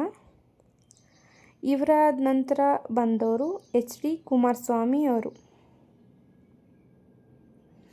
ಮತ್ತೆ ನಮ್ಮ HD ಕುಮಾರಸ್ವಾಮಿ ಅವರೇ ಬರ್ತಾರೆ ಮುಖ್ಯಮಂತ್ರಿಯಾಗಿ. ಇವರ ಕಾಲಾವಧಿ ಎಷ್ಟಿತ್ತು ಮತ್ತು ಇವರು ಪ್ರೀವಿಯಸ್ಸಲ್ಲಿ ಮಾಡಿರೋ ಯೋಜನೆಗಳಿಗಿಂತ ಈ ಸಲ ಮುಖ್ಯಮಂತ್ರಿ ಆದಾಗ ಏನು ಮಾಡಿದ್ದಾರೆ ಅಂತ, ಏನೇನು ಇಂಪ್ಲಿಮೆಂಟ್ ಮಾಡಿದ್ದಾರೆ ಅಂತ ತಿಳಿಸ್ಕೊಡ್ತೀನಿ, ನೋಡೋಣ ಬನ್ನಿ. ಸೊ HD ಕುಮಾರಸ್ವಾಮಿ ಅವರು 2018 ಮತ್ತು 2019 ಅವಧಿಯಲ್ಲಿ ಕರ್ನಾಟಕದ ಮುಖ್ಯಮಂತ್ರಿಗಳಾಗಿದ್ದಾಗ ಸಮ್ಮಿಶ್ರ ಸರ್ಕಾರ ಜಾರಿಗೆ ತಂದ ಅತ್ಯಂತ ಪ್ರಮುಖ ಯೋಜನೆಗಳು ಮತ್ತು ಆಡಳಿತದ ಮುಖ್ಯಾಂಶಗಳು ಸ್ಪರ್ಧಾತ್ಮಕ ಪರೀಕ್ಷೆಗಳ ದೃಷ್ಟಿಯಿಂದ ಈ ಕೆಳಗಿನಂತಿವೆ. ಕೃಷಿ ಸಾಲ ಮನ್ನಾ, ನೆಕ್ಸ್ಟು ಜಲಧಾರೆ ಮತ್ತು ಜಲ ಅಮೃತ ಯೋಜನೆ ಮತ್ತು ವಿದ್ಯಾಸಿರಿ ಮತ್ತು ಸೈಕಲ್ ವಿತರಣೆ, ಸುವರ್ಣ ಕಾಯಕ ಉದ್ಯೋಗ ಶಿಕ್ಷಣ ಯೋಜನೆ, ಸಾಮಾಜಿಕ ಕಲ್ಯಾಣ ಮತ್ತು ಬಜೆಟ್ ಗಾತ್ರ, ಇಷ್ಟನ್ನು ಇವರು ಜಾರಿಗೆ ತರ್ತಾರೆ. ಅದರಲ್ಲಿ ಏನೇನು ಅಂತ ಎಕ್ಸ್ಪ್ಲೈನ್ ಮಾಡ್ತೀನಿ. ಕೃಷಿ ಸಾಲ ಮನ್ನಾ ಅಂತ ಅಂದರೆ ಈ ಆಡಳಿತದ ಅತಿ ದೊಡ್ಡ ಘೋಷಣೆಯಾಗಿದ್ದು, ಸುಮಾರು 34,000 ಕೋಟಿ ಮೊತ್ತದ ರೈತರ ಸಾಲ ಮನ್ನಾ ಯೋಜನೆಯನ್ನು ಮಂಡಿಸಲಾಯಿತು. ನೆಕ್ಸ್ಟು ಜಲಧಾರೆ ಅಥವಾ ಜಲ ಅಮೃತ ಯೋಜನೆ ಅಂತ ಅಂದರೆ ರಾಜ್ಯದಲ್ಲಿ ನೀರಿನ ಸಂರಕ್ಷಣೆ ಮತ್ತು ಅಂತರ್ಜಲ ಹೆಚ್ಚಿಸಲು 2019 ಜಲವರ್ಷವೆಂದು ಘೋಷಿಸಿ ಜಲ ಅಮೃತ ಯೋಜನೆಯನ್ನು ಪ್ರಾರಂಭಿಸಲಾಯಿತು. ಓಕೆನಾ. ನೆಕ್ಸ್ಟು ವಿದ್ಯಾಸಿರಿ ಮತ್ತು ಸೈಕಲ್ ವಿತರಣೆ ಅಂತಂದರೆ ಗ್ರಾಮೀಣ ಭಾಗದ ವಿದ್ಯಾರ್ಥಿನಿಯರ ಶೈಕ್ಷಣಿಕ ಪ್ರಗತಿಗಾಗಿ ಮತ್ತು ಶಾಲಾ ತೊರೆಯುವಿಕೆಯನ್ನು ತಡೆಯಲು ಬೈಸಿಕಲ್ ವಿತರಣೆ ಮತ್ತು ವಿದ್ಯಾರ್ಥಿಗಳಿಗೆ ಹಾಸ್ಟೆಲ್ ಸೌಲಭ್ಯವನ್ನು ವಿಸ್ತರಿಸಲಾಯಿತು. ನೆಕ್ಸ್ಟು ಸುವರ್ಣ ಕಾಯಕ ಉದ್ಯೋಗ ಶಿಕ್ಷಣ ಯೋಜನೆ ಅಂತ ಅಂದರೆ ಯುವಕರಿಗೆ ಉದ್ಯೋಗಾವಕಾಶಗಳನ್ನು ಹೆಚ್ಚಿಸಲು ಮತ್ತು ಕೈಗಾರಿಕೆಗಳಿಗೆ ಅಗತ್ಯವಿರುವ ನುರಿತ ಮಾನವ ಸಂಪನ್ಮೂಲವನ್ನು ಒದಗಿಸಲು ಕೈಗೊಂಡ ವಿಶೇಷ ತರಬೇತಿ ಕಾರ್ಯಕ್ರಮ ಆಗಿದೆ. ಓಕೆನಾ. ನೆಕ್ಸ್ಟು ಸಾಮಾಜಿಕ ಕಲ್ಯಾಣ. ಇದೇನಪ್ಪ ಅಂತಂದರೆ ಈ ಸ್ಕೀಮ್ ಏನಂತಂದರೆ ಪರಿಶಿಷ್ಟ ಜಾತಿ ಮತ್ತು ಪಂಗಡದ ವಿದ್ಯಾರ್ಥಿಗಳಿಗೆ 350ಕ್ಕೂ ಹೆಚ್ಚು ಹೊಸ ಮೊರಾರ್ಜಿ ದೇಸಾಯಿ ವಸತಿ ಶಾಲೆಗಳನ್ನು ಮಂಜೂರು ಮಾಡಲಾಯಿತು. ನೆಕ್ಸ್ಟು ಬಡ್ಜೆಟ್ ಗಾತ್ರ. 2019-21ನೇ ಸಾಲಿಗೆ ಒಟ್ಟು 2.22.285 2,21,685 ಕೋಟಿ ಮೊತ್ತದ ಬಜೆಟನ್ನು ಮಂಡಿಸಲಾಯಿತು. ಸೊ ಇವರ ಕಾಲಾವಧಿಯಲ್ಲಿ ಇವರ ಕಾರ್ಯಾಚರಣೆಗಳು ಇಷ್ಟಿದೆ. ಇವರು ಕೂಡ ಕೃಷಿ ಸಾಲ ಮನ್ನಾನ ಮಾಡಿದ್ದಾರೆ. ಅದು 38 ಕೋಟಿಯವರೆಗೂ ಕೃಷಿ ಸಾಲವನ್ನು ರೈತರ ಸಾಲನ ಮನ್ನಾ ಮಾಡಿಸಿದ್ದಾರೆ. ಮತ್ತು ಜಲಧಾರೆ ಯೋಜನೆಯನ್ನು ಮಾಡಿಕೊಟ್ಟಿದ್ದಾರೆ. ವಿದ್ಯಾಸಿರಿ ಮತ್ತು ಸೈಕಲ್ ವಿತರಣೆಯನ್ನು ಮಾಡಿಕೊಟ್ಟಿದ್ದಾರೆ. ನೆಕ್ಸ್ಟ್ ಸುವರ್ಣ ಕಾಯಕ ಉದ್ಯೋಗ ಮತ್ತು ಶಿಕ್ಷಣ ಯೋಜನೆಯನ್ನು ಮಾಡಿಕೊಟ್ಟಿದ್ದಾರೆ. ಸಾಮಾಜಿಕ ಕಲ್ಯಾಣವನ್ನು ಮಾಡಿಕೊಟ್ಟಿದ್ದಾರೆ. ಸಾಮಾಜಿಕ ಕಲ್ಯಾಣ ಅಂತಂದರೆ ಮೊರಾರ್ಜಿ ದೇಸಾಯಿ ಸ್ಕೂಲ್ಗಳನ್ನು ಕಟ್ಟಿಸ್ಕೊಟ್ಟಿದ್ದಾರೆ. ಸೊ ಇಷ್ಟೆಲ್ಲ ಮಾಡಿದ್ದಾರೆ. ಇವರಾದ ನಂತರ ಯಾರು ಬರ್ತಾರೆ ಅಂತ ನೋಡೋಣ. ಮತ್ತು ಇವರಾದ ನಂತರ BY ಯಡಿಯೂರಪ್ಪ ಅವರೇ ಮತ್ತೆ ಸರ್ಕಾರಕ್ಕೆ ಬರ್ತಾರೆ ನಮ್ಮ ಕರ್ನಾಟಕವನ್ನು ಆಳ್ವಿಕೆ ಮಾಡೋದಕ್ಕೆ. ಇವರ ಕಾಲಾವಧಿಯಲ್ಲಿ ಕೋವಿಡ್ ಬರುತ್ತೆ. ಸೊ ಇವರು ಏನೇನು ಮಾಡ್ತಾರೆ ಕೋವಿಡಲ್ಲಿ ಅಂತ ನೋಡೋಣ, ತಿಳಿಸ್ಕೊಡ್ತೀನಿ ಬನ್ನಿ. BY ಯಡಿಯೂರಪ್ಪ ಅವರು ಜುಲೈ 2019ರಿಂದ ಜುಲೈ 2021ರವರೆಗೆ ಕರ್ನಾಟಕದ ಮುಖ್ಯಮಂತ್ರಿಯಾಗಿದ್ದ ಅವಧಿಯಲ್ಲಿ ಕೋವಿಡ್-19 ನಿರ್ವಹಣೆ, ಕೃಷಿ ಉತ್ತೇಜನ ಹಾಗೂ ಆರ್ಥಿಕ ಪ್ಯಾಕೇಜ್ಗಳಿಗೆ ಆದ್ಯತೆ ನೀಡಿದರು. ಸ್ಪರ್ಧಾತ್ಮಕ ಪರೀಕ್ಷೆಗಳ ದೃಷ್ಟಿಯಿಂದ ಇವರ ಆಡಳಿತದ ಪ್ರಮುಖ ಮುಖ್ಯಾಂಶಗಳನ್ನು ನಾವೀಗ ತಿಳಿಯೋಣ. ಓಕೆನಾ. ಫಸ್ಟ್ ಒನ್ನು ಕೋವಿಡ್-19 ಆರ್ಥಿಕ ಪರಿಹಾರ ಪ್ಯಾಕೇಜ್ 2020ರಿಂದ 2021 ವಿಶೇಷ ಪ್ಯಾಕೇಜ್ ಏನಪ್ಪ ಅಂತಂದರೆ ಲಾಕ್ಡೌನ್ನಿಂದ ಸಂಕಷ್ಟಕ್ಕೆ ಸಿಲುಕಿದ ನೇಕಾರರು, ನೇಕಾರ್ ಸಮ್ಮಾನ್ ಯೋಜನೆ, ಕ್ಷೌರಿಕರು, ಅಗಸರು, ಆಟೋ ರಿಕ್ಷಾ, ಟ್ಯಾಕ್ಸಿ ಚಾಲಕರು ಮತ್ತು ಕಟ್ಟಡ ಕಾರ್ಮಿಕರಿಗೆ ತಲಾ 2,000ದಿಂದ 5,000ವರೆಗಿನ ನೇರ ನಗದು ವರ್ಗಾವಣೆ ಪರಿಹಾರವನ್ನು ಘೋಷಿಸಲಾಯಿತು. ಓಕೆನಾ. ವಿದೇಶಿ ನೇರ ಬಂಡವಾಳ FDI ಸಾಂಕ್ರಾಮಿಕ ರೋಗದ ಹೊರತಾಗಿಯೂ ರಾಜ್ಯವು ಭಾರತದಲ್ಲೇ ಅತಿ ಹೆಚ್ಚು FDI ಆಕರ್ಷಿಸಿದ ರಾಜ್ಯಗಳಲ್ಲಿ ಮುಂಚೂಣಿಯಲ್ಲಿತ್ತು. ಓಕೆನಾ. ನೆಕ್ಸ್ಟು ಕೃಷಿ ಮತ್ತು ರೈತ ಕಲ್ಯಾಣ ಕಿಸಾನ್ ಸಮ್ಮಾನ್ ಯೋಜನೆ. ಕೇಂದ್ರ ಸರ್ಕಾರದ ಪ್ರಧಾನಮಂತ್ರಿ ಕಿಸಾನ್ ಸಮ್ಮಾನ್ ನಿಧಿ ಜೊತೆಗೆ ರಾಜ್ಯ ಸರ್ಕಾರವು ಹೆಚ್ಚುವರಿಯಾಗಿ ವಾರ್ಷಿಕ 4,000 ರುಗಳನ್ನು ರೈತರಿಗೆ ಖಾತೆಗೆ ಜಮಾ ಮಾಡುವ ಯೋಜನೆಯನ್ನು ಜಾರಿಗೆ ತಂದಿತು. ಸೊ ನೆಕ್ಸ್ಟು ಸಮಾಜ ಕಲ್ಯಾಣ ಮತ್ತು ಮಹಿಳಾ ಸಬಲೀಕರಣ ಮುಖ್ಯಮಂತ್ರಿ ಬಾಲ ಸೇವಾ ಯೋಜನೆ. ಕೋವಿಡ್ನಿಂದಾಗಿ ತಂದೆ ತಾಯಿಯನ್ನು ಕಳೆದುಕೊಂಡ ಅನಾಥ ಮಕ್ಕಳಿಗೆ ಮಾಸಿಕ ಆರ್ಥಿಕ ನೆರವು ಮತ್ತು ಶಿಕ್ಷಣ ಒದಗಿಸಲು ಈ ಯೋಜನೆಯನ್ನು ಪ್ರಾರಂಭಿಸಲಾಯಿತು. ವಿದ್ಯಾರ್ಥಿಗಳಿಗೆ ನೆರವು. ಗ್ರಾಮೀಣ ವಿದ್ಯಾರ್ಥಿಗಳು ಮತ್ತು ದಲಿತ ಸಮುದಾಯಗಳ ಅಭಿವೃದ್ಧಿಗೆ ವಿಶೇಷ ಅನುದಾನವನ್ನು ಒದಗಿಸಲಾಯಿತು. ನೆಕ್ಸ್ಟು ರಾಜಕೀಯ ಮತ್ತು ಆಡಳಿತಾತ್ಮಕ ಘಟನೆಗಳು. ಸಂಖ್ಯಾಬಲದ ಸ್ಥಿರತೆ. 2019ರ ಡಿಸೆಂಬರ್ನಲ್ಲಿ ನಡೆದ 15 ಕ್ಷೇತ್ರಗಳ ಉಪಚುನಾವಣೆಯಲ್ಲಿ BJP 12 ಸ್ಥಾನಗಳನ್ನು ಗೆಲ್ಲುವ ಮೂಲಕ ರಾಜ್ಯದಲ್ಲಿ ಸ್ಪಷ್ಟ ಬಹುಮತವನ್ನು ಸಾಧಿಸಿತು. ಉತ್ತಮ ಶಾಸಕ ಪ್ರಶಸ್ತಿ. BY ಯಡಿಯೂರಪ್ಪ ಅವರನ್ನು ಕರ್ನಾಟಕದ ವಿಧಾನಸಭೆಯು 2020-21ನೇ ಸಾಲಿನ ಉತ್ತಮ ಶಾಸಕ ಪ್ರಶಸ್ತಿಯನ್ನು ನೀಡಿ ಗೌರವಿಸಿತು. ಇದು ಮೇನ್ ಇಂಪಾರ್ಟೆಂಟ್, ನೆನ್ಪಿಟ್ಕೊಳ್ಳಿ. BY ಯಡಿಯೂರಪ್ಪ ಅವರಿಗೆ ಕರ್ನಾಟಕದ ವಿಧಾನಸಭೆಯು 2020 ಮತ್ತು 21ನೇ ಸಾಲಿನ ಉತ್ತಮ ಶಾಸಕ ಪ್ರಶಸ್ತಿಯನ್ನು ನೀಡಿ ಗೌರವಿಸಿತು. 4ನೇ ಬಾರಿ ಅಧಿಕಾರ. ಯಡಿಯೂರಪ್ಪ ಅವರು ಕರ್ನಾಟಕದಲ್ಲಿ 4 ಬಾರಿ ಮುಖ್ಯಮಂತ್ರಿಯಾಗಿ ಪ್ರಮಾಣವಚನ ಸ್ವೀಕರಿಸಿದ ಏಕೈಕ ರಾಜಕಾರಣಿಯಾಗಿದ್ದಾರೆ. ಇದು ಕೂಡ ಮೇನು, ನೆನ್ಪಿಟ್ಕೊಳ್ಳಿ. ಇವರು ಜುಲೈ 26, 2021ರಂದು ತಮ್ಮ 2 ವರ್ಷಗಳ ಆಡಳಿತ ಪೂರ್ಣಗೊಳಿಸಿ CM ಸ್ಥಾನಕ್ಕೆ ರಾಜೀನಾಮೆ ನೀಡಿದರು. ಓಕೆನಾ. ಇವರಾದ ನಂತರ ಬಂದವರು ಬಸವರಾಜ ಬೊಮ್ಮಾಯಿ ಅವರು. ಇವರ ಆಡಳಿತ ಹೇಗಿತ್ತು, ಕಾಲಾವಧಿ ಹೇಗಿತ್ತು, ಎಷ್ಟಿತ್ತು ಅಂತ ತಿಳಿಸ್ಕೊಡ್ತೀನಿ. ಸೊ ನೋಡೋಣ ಬನ್ನಿ, ಲೆಟ್ಸ್ ಸ್ಟಾರ್ಟ್. ಬಸವರಾಜ ಬೊಮ್ಮಾಯಿ ಅವರು 2021ರ ಜುಲೈ 28ರಿಂದ 2023ರ ಮೇ 13ರವರೆಗೆ ಕರ್ನಾಟಕದ 23ನೇ ಮುಖ್ಯಮಂತ್ರಿಯಾಗಿ ಆಡಳಿತ ನಡೆಸಿದರು. ಸ್ಪರ್ಧಾತ್ಮಕ ಪರೀಕ್ಷೆಗಳ ದೃಷ್ಟಿಯಿಂದ ಇವರ ಆಡಳಿತದ ಪ್ರಮುಖ ಮುಖ್ಯಾಂಶಗಳು ಮತ್ತು ಯೋಜನೆಗಳ ಸಂಕ್ಷಿಪ್ತ ಮಾಹಿತಿ ಇಲ್ಲಿದೆ. ಸೊ ಏನಂತ ನೋಡೋಣ, ಎಕ್ಸ್ಪ್ಲೇನ್ ಮಾಡ್ತೀನಿ. ಪ್ರಮುಖ ಯೋಜನೆಗಳು ಮತ್ತು ಘೋಷಣೆಗಳು. ರೈತ ವಿದ್ಯಾನಿಧಿ ಯೋಜನೆ. ರೈತರು, ನೇಕಾರರು ಮತ್ತು ಮೀನುಗಾರರ ಮಕ್ಕಳ ಉನ್ನತ ಶಿಕ್ಷಣಕ್ಕೆ ಪ್ರೋತ್ಸಾಹ ನೀಡಲು ರಾಜ್ಯದಲ್ಲಿ ಮೊಟ್ಟಮೊದಲ ಬಾರಿಗೆ ವಿದ್ಯಾರ್ಥಿ ವೇತನ ಕಾರ್ಯಕ್ರಮವನ್ನು ಜಾರಿಗೆ ತಂದರು. ನೆಕ್ಸ್ಟು ಗ್ರಾಮ ಒನ್ ಅಂತ ನಾವು ಏನು ಯೂಸ್ ಮಾಡ್ಕೋತೀವಿ ಎಲ್ಲ ಗ್ರಾಮಗಳಲ್ಲೂ, ಅದನ್ನು ಕೂಡ ಇವರೇ ಜಾರಿಗೆ ತಂದಿರೋದು. ಅದೇನಪ್ಪ ಅಂತಂದರೆ, ಸರ್ಕಾರದ 100 ಸೇವೆಗಳನ್ನು ನೇರವಾಗಿ ಗ್ರಾಮೀಣ ಪ್ರದೇಶದ ಜನರ ಮನೆ ಬಾಗಿಲಿಗೆ ತಲುಪಿಸಲು ಆರಂಭಿಸಿದ ಏಕಗವಾಕ್ಷಿ ವ್ಯವಸ್ಥೆ ಇದಾಗಿದೆ. ಓಕೆನಾ. ನೆಕ್ಸ್ಟು ಮುಖ್ಯಮಂತ್ರಿ ರೈತ ಶಕ್ತಿ ಯೋಜನೆ. ಏನಪ್ಪ ಅಂತಂದರೆ, ಕೃಷಿ ಯಂತ್ರೋಪಕರಣಗಳ ಬಳಕೆ, ಡೀಸೆಲ್ ಸಬ್ಸಿಡಿ ಒದಗಿಸಲು ಆರಂಭಿಸಿದ ನೂತನ ಯೋಜನೆಯಾಗಿದೆ. ಸೊ ನೆಕ್ಸ್ಟು ಕಾನೂನು ಸುವ್ಯವಸ್ಥೆ.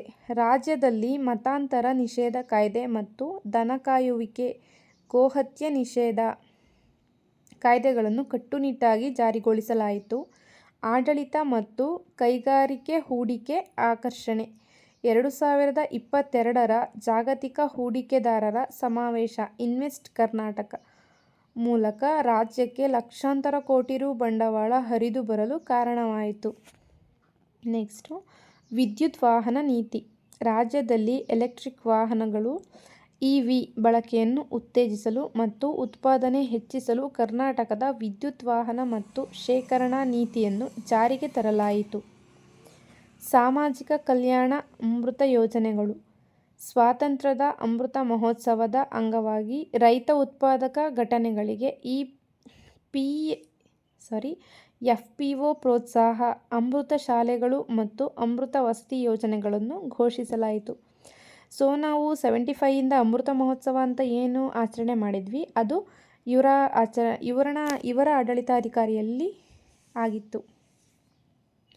ವಿಕಲಚೇತನರ ಕಲ್ಯಾಣ. ವಿಕಲಚೇತನರ ಮತ್ತು ಹಿರಿಯ ನಾಗರಿಕರ ಸಬಲೀಕರಣಕ್ಕಾಗಿ ಪ್ರತ್ಯೇಕ ಇಲಾಖೆಯನ್ನು ಸ್ಥಾಪಿಸಲು ಸ್ತ್ರೀ ಸಾಮರ್ಥ್ಯ ಯೋಜನೆ ಅಂದರೆ ಸ್ವಸಹಾಯ ಸಂಘಗಳ ಮಹಿಳೆಯರಿಗೆ ಆರ್ಥಿಕ ಚಟುವಟಿಕೆಗಳನ್ನು ಕೈಗೊಳ್ಳಲು ತಲಾ 5 ಲಕ್ಷ ರುಗಳವರೆಗೆ ಅನುದಾನ ನೀಡುವ ಯೋಜನೆಯನ್ನು ಜಾರಿಗೆ ತರಲಾಯಿತು. ಶಿಕ್ಷಣ ಮತ್ತು ಉದ್ಯೋಗ ವಿದ್ಯಾಸಿರಿ ಯೋಜನೆ. ಹಿಂದುಳಿದ ವರ್ಗಗಳ ವಿದ್ಯಾರ್ಥಿಗಳಿಗೆ ಊಟ ಮತ್ತು ವಸತಿ ಸೌಲಭ್ಯಕ್ಕಾಗಿ ನೀಡುವ ನಿರ್ವಹಣಾ ಭತ್ಯೆಯನ್ನು ಹೆಚ್ಚಳ ಮಾಡಲಾಯಿತು. ನೆಕ್ಸ್ಟು ನೇಮಕಾತಿ ಸುಧಾರಣೆ. ಪಾರದರ್ಶಕ ನೇಮಕಾತಿಗೆ ಪ್ರಕ್ರಿಯೆ ಒತ್ತು ನೀಡಿ ಪೊಲೀಸ್ ಇಲಾಖೆ ಸೇರಿದಂತೆ ವಿವಿಧ ಇಲಾಖೆಗಳಲ್ಲಿನ ನೇಮಕಾತಿ ಪ್ರಕ್ರಿಯೆಗಳಲ್ಲಿ ತಾಂತ್ರಿಕ ಸುಧಾರಣೆಗಳನ್ನು ತರಲಾಯಿತು. ಸೊ ಇವರ ಇಂಪ್ಲಿಮೆಂಟೇಷನ್ ತುಂಬಾ ಇದೆ. ಇವರು ಸಹ ನಮ್ಮ ರಾಜ್ಯನ ತುಂಬ ಡೆವಲಪ್ ಮಾಡಿದ್ದಾರೆ. ಸೊ ಮೇನ್ ಪಾಯಿಂಟ್ನ ನೆನ್ಪಿಟ್ಕೊಳ್ಳಿ. ಇವರಾದ ನಂತರ ಮತ್ತೆ ಕೂಡ ನಮ್ಮ ಸಿದ್ದರಾಮಯ್ಯ ಅವರು ಬರ್ತಾರೆ. ಇವಾಗ ಕೂಡ ಇಷ್ಟು ದಿನದವರೆಗೂ ಕೂಡ ಅವರೇ ಇದ್ದರು. ಸೊ ಇವಾಗ ಮೊನ್ನೆ ರೀಸೆಂಟಾಗಿ ಅವರು ರಾಜೀನಾಮೆನ ಕೊಟ್ಟಿದ್ದಾರೆ. ಅವರಾದ ನಂತರ ಯಾರು ಬರ್ತಾರೆ ಅಂತ ನೋಡೋಣ. ಸೊ ಇವರ ಆಡಳಿತ ಅವಧಿ ಇವಾಗ ರೀಸೆಂಟಾಗಿ ಏನೇನು ಮಾಡಿದ್ದಾರೆ ಅಂತ ತಿಳಿಸ್ಕೊಡ್ತೀನಿ. ಮುಖ್ಯಮಂತ್ರಿ ಸಿದ್ದರಾಮಯ್ಯ ಅವರ 2023ರಿಂದ 2026ರ ಆಡಳಿತವು ರಾಜ್ಯದ ಸಾಮಾಜಿಕ ಮತ್ತು ಆರ್ಥಿಕ ಅಭಿವೃದ್ಧಿಗೆ ಒತ್ತು ನೀಡಿದ್ದು 5 ಗ್ಯಾರಂಟಿ ಯೋಜನೆಗಳು ಮತ್ತು ಬೃಹತ್ ಬಜೆಟ್ ಗಾತ್ರಕ್ಕೆ ಹೆಸರುವಾಸಿಯಾಗಿದೆ. ಸ್ಪರ್ಧಾತ್ಮಕ ಪರೀಕ್ಷೆಗಳ ದೃಷ್ಟಿಯಿಂದ ಪ್ರಮುಖ ಮುಖ್ಯಾಂಶಗಳು ಏನಪ್ಪ ಅಂತಂದರೆ ಮಹತ್ವದ ಪಂಚ ಗ್ಯಾರಂಟಿ ಯೋಜನೆಗಳು. ರಾಜ್ಯದ ಮಹಿಳೆಯರಿಗೆ ಕರ್ನಾಟಕದ ಸಾರಿಗೆ ಸಂಸ್ಥೆಯ ಬಸ್ಗಳಲ್ಲಿ ಉಚಿತ ಪ್ರಯಾಣ ಕಲ್ಪಿಸುವ ಯೋಜನೆ ತಂದರು. ನೆಕ್ಸ್ಟ್ ಗೃಹಲಕ್ಷ್ಮಿ ವಸತಿಯೊಂದಿಗೆ ಮಾಸಿಕ 2,000 ನೇರ ನಗದು ವರ್ಗಾವಣೆ ಡೆಬಿಟ್ ಆಗೋದನ್ನು ಮಾಡಿದ್ರು. ಮತ್ತು ಗೃಹಜ್ಯೋತಿ ಪ್ರತಿ ತಿಂಗಳು 200 ಯೂನಿಟ್ವರೆಗಿನ ವಿದ್ಯುತ್ ಬಳಕೆ ಸಂಪೂರ್ಣ ಉಚಿತ. ನೆಕ್ಸ್ಟ್ ಅನ್ನಭಾಗ್ಯ BPL ಕಾರ್ಡ್ದಾರರಿಗೆ ತಲಾ 5 kg ಅಕ್ಕಿಯ ಜೊತೆಗೆ ಹೆಚ್ಚುವರಿ ಅಕ್ಕಿಯ ಬದಲು ಪ್ರತಿ ಕೆಜಿಗೆ 34ರಂತೆ 170ರವರೆಗೆ ವರ್ಗಾವಣೆ. ನೆಕ್ಸ್ಟು ಯುವ ನಿಧಿ ಪದವಿ ಮತ್ತು ಡಿಪ್ಲೊಮಾ ಪೂರೈಸಿ ನಿರುದ್ಯೋಗಿಯಾಗಿರುವ ಯುವಕರಿಗೆ ಕ್ರಮವಾಗಿ ಮಾಸಿಕ 3,000 ಮತ್ತು 1,000 ರು ಭತ್ಯೆಯನ್ನು ಜಾರಿಗೆ ತಂದರು. ನೆಕ್ಸ್ಟು ಆರ್ಥಿಕ ಮತ್ತು ಆಡಳಿತಾತ್ಮಕ ಸಾಧನೆಗಳು.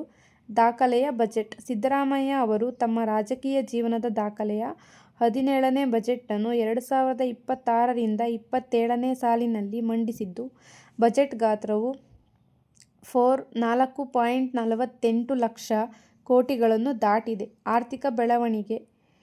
ಕರ್ನಾಟಕವು ರಾಷ್ಟ್ರೀಯ ಸರಾಸರಿಗಿಂತ ಹೆಚ್ಚಿನದಾಗಿ 7.4%, 8.1% GSDP ಬೆಳವಣಿಗೆಯನ್ನು ಸಾಧಿಸಿದೆ. ಕಲ್ಯಾಣ ಕರ್ನಾಟಕಕ್ಕೆ ಒತ್ತು. ಕಲ್ಯಾಣ ಕರ್ನಾಟಕ ಅಭಿವೃದ್ಧಿ ಮಂಡಳಿಗೆ ಬೃಹತ್ ಅನುದಾನಗಳನ್ನು ಮೀಸಲಿಟ್ಟು ಈ ಭಾಗದ ಸಮಗ್ರ ಪ್ರಗತಿಗೆ 11,770 ಕೋಟಿಗೂ ಅಧಿಕ ಮೊತ್ತಗಳನ್ನು ಜಾರಿಗೆ ತರಲಾಗಿದೆ. ಹೊಸ ನೀತಿಗಳು ಮತ್ತು ತಂತ್ರಜ್ಞಾನ. ನೂತನ ಅಬಕಾರಿ ನೀತಿ. ಆಲ್ಕೋಹಾಲ್ ಅಂಶದ ಆಧಾರದ ಮೇಲೆ ತೆರಿಗೆ. ಬೆಂಗಳೂರಿನಲ್ಲಿ ಬೆಂಗಳೂರು ರೋಬೋಟಿಕ್ಸ್ ಮತ್ತು AI ಇನ್ನೋವೇಷನ್ ಝೋನ್ ಸ್ಥಾಪನೆ ಮತ್ತು ರೋಹಿತ್ ವೇಮುಲ ಕಾಯ್ದೆಗಳು ಮಾದರಿಯಲ್ಲಿ ವಿದ್ಯಾರ್ಥಿಗಳಿಗೆ ರಕ್ಷಣಾ ಕ್ರಮಗಳನ್ನು ಘೋಷಿಸಲಾಗಿದೆ. ನೆಕ್ಸ್ಟು ಸಾಮಾಜಿಕ ನ್ಯಾಯ ಮತ್ತು ಮಹಿಳಾ ಸಬಲೀಕರಣ, ಸಾಮಾಜಿಕ ಭದ್ರತಾ ಪಿಂಚಣಿಗಳಿಗೆ 10.835 ಕೋಟಿಗಳಷ್ಟು ಅನುದಾನವನ್ನು ಕೇಂದ್ರ ಸರ್ಕಾರದ ನೆರವಿಲ್ಲದೆ ಬಹುತೇಕ ರಾಜ್ಯ ಸರ್ಕಾರವೇ ಭರಿಸುತ್ತಿದೆ. ಸಿದ್ದರಾಮಯ್ಯನವರು 2026 ಜನವರಿ ದೇವರಾಜ ಅರಸು ಅವರ ದಾಖಲೆಯನ್ನು ಮುರಿದು ಕರ್ನಾಟಕದ ಇತಿಹಾಸದಲ್ಲಿ ಅತಿ ಹೆಚ್ಚು ದಿನಗಳ ಕಾಲ ಮುಖ್ಯಮಂತ್ರಿಯಾಗಿ ಆಡಳಿತ ನಡೆಸಿದ ನಾಯಕರಾಗಿದ್ದಾರೆ. ಸೊ ಇಷ್ಟು ನಮ್ಮ ಸಿದ್ದರಾಮಯ್ಯ ಅವ್ರದ್ದಾಗಿದೆ. ಸೊ ಇವ್ರು ಏನೇನು ಮಾಡಿದ್ದಾರೆ ಅಂತ ನಿಮಗೆ ರೀಸೆಂಟಾಗಿ ಮಾಡಿರೋದಲ್ವ. ಸೊ ಇದೆಲ್ಲ ನಿಮಗೆ ಗೊತ್ತಿರುತ್ತೆ. ಅದೇ ಮಹಿಳೆಯರಿಗೆ ಉಚಿತ ಸಾರಿಗೆ ಮತ್ತು ಗೃಹಲಕ್ಷ್ಮಿ ಯೋಜನೆ, ಗೃಹ ಜ್ಯೋತಿ ಯೋಜನೆ ಮತ್ತು ಯುವ ನಿಧಿ ಇದನ್ನೆಲ್ಲನೂ ಮಾಡಿಕೊಟ್ಟು. ಸೊ ಇದು ನಮ್ಮ ಸಿದ್ದರಾಮಯ್ಯ ಅವರ ಆಡಳಿತ ಸರ್ಕಾರ ಆಗಿದೆ. ಸೊ ಇವಾಗ ಇವರು ರಾಜೀನಾಮೆ ನೀಡಿದರೆ ನೆಕ್ಸ್ಟು ಯಾರು ಬರ್ತಾರೆ, ಅವರು ನಮ್ಮ ರಾಜ್ಯನ ಹೇಗೆ ಇಂಪ್ಲಿಮೆಂಟ್ ಮಾಡ್ತಾರೆ, ಹೇಗೆ ಬಿಲ್ಡ್ ಮಾಡ್ತಾರೆ ನೋಡೋಣ. ಸೊ ಗೈಸ್, ಇವತ್ತಿನ ವಿಡಿಯೋ ಇಷ್ಟ ಆಗಿದೆ. ಇವತ್ತಿನ ಮಾಹಿತಿ ಇಷ್ಟು ನಾನು ನಿಮಗೆ ತಿಳಿಸ್ಕೊಟ್ಟಿದ್ದೀನಿ. ದಯವಿಟ್ಟು ಸಬ್ಸ್ಕ್ರೈಬ್ ಮಾಡ್ಕೊಳ್ಳಿ ಮತ್ತು ಮುಂದೆ ಯಾವ ಥರ ವಿಡಿಯೋ ಬೇಕು, ಕಂಟೆಂಟ್ ಬೇಕು ಅಂತ ಹೇಳಿ. ಸೊ ಗೈಸ್, ನೋಡಿದ್ರಿ ಅಲ್ವಾ ಇವತ್ತಿನ ವಿಡಿಯೋ ಹೀಗಿತ್ತು. ಈ ವಿಡಿಯೋದಲ್ಲಿ ಇರೋ ಕಂಟೆಂಟ್ ನಿಮಗೆ ತುಂಬ ಯೂಸ್ಫುಲ್ ಆಗಿದೆ ಅಂತ ಅಂದ್ಕೊತೀನಿ. ಹಾಗೆ ನೆಕ್ಸ್ಟ್ ವಿಡಿಯೋದಲ್ಲಿ ಯಾವ ಕಂಟೆಂಟ್ ಬೇಕು ನಿಮಗೆ ಅಂತ ಕಮೆಂಟ್ ಮಾಡಿ. ನಿಮಗೆ ಯಾವುದ್ರ ಬಗ್ಗೆ ಮಾಹಿತಿ ಬೇಕು, ಯಾವುದ್ರ ಬಗ್ಗೆ ನಾನು ಎಕ್ಸ್ಪ್ಲೇನ್ ಮಾಡಬೇಕು, ಸೊ ಕಮೆಂಟ್ ಮಾಡಿ. ನಾನು ನಿಮಗೆ ನೆಕ್ಸ್ಟ್ ವಿಡಿಯೋದಲ್ಲಿ ಖಂಡಿತವಾಗ್ಲೂ ತಿಳಿಸ್ಕೊಡ್ತೀನಿ. ಹಾಗೆ ಈ ವಿಡಿಯೋದಲ್ಲಿ ಏನಾದರೂ ನಾನು ಮಿಸ್ ಮಾಡಿದ್ದೀನ ಅಥವಾ ನಿಮಗೇನಾದರೂ ಕ್ವಶನ್ಸ್ ಕೇಳೋದಿದ್ರೆ ಕಮೆಂಟ್ ಮಾಡಿ, ದಯವಿಟ್ಟು ನೆಕ್ಸ್ಟ್ ವಿಡಿಯೋದಲ್ಲಿ ಹೇಳ್ತೀನಿ. So thank you guys, thank you for supporting. So ಇದಾಗಿತ್ತು ಇವತ್ತಿನ ವಿಡಿಯೋ. ಈ ವಿಡಿಯೋದಲ್ಲಿರೋ ಕಂಟೆಂಟ್ ನಿಮಗೆ ತುಂಬ ಯೂಸ್ಫುಲ್ ಆಗಿದೆ ಅಂತ ಅಂದ್ಕೊತೀನಿ. ಹಾಗೆ ಯಾರು ನನ್ನ ಚಾನಲ್ಗೆ ಸಬ್ಸ್ಕ್ರೈಬ್ ಮಾಡ್ಕೊಂಡಿಲ್ಲ ದಯವಿಟ್ಟು ಸಬ್ಸ್ಕ್ರೈಬ್ ಮಾಡ್ಕೊಳ್ಳಿ, ಲೈಕ್ ಮಾಡಿ, ಶೇರ್ ಮಾಡಿ, ಕಮೆಂಟ್ ಮಾಡಿ. ನೆಕ್ಸ್ಟ್ ವಿಡಿಯೋ ಯಾವ ಥರ ಬೇಕಂತ ದಯವಿಟ್ಟು ಹೇಳಿ, ನಾನು ನಿಮಗೆ ತಿಳಿಸ್ಕೊಡ್ತೀನಿ. So thank you for watching. Next ವಿಡಿಯೋದಲ್ಲಿ ಸಿಗ್ತೀನಿ ಒಂದು ಒಳ್ಳೆ ಕಂಟೆಂಟ್ ಜೊತೆ, ಯೂಸ್ಫುಲ್ ಆಗಿರೋ ಕಂಟೆಂಟ್ ಜೊತೆ. Thank you guys, bye bye, take care.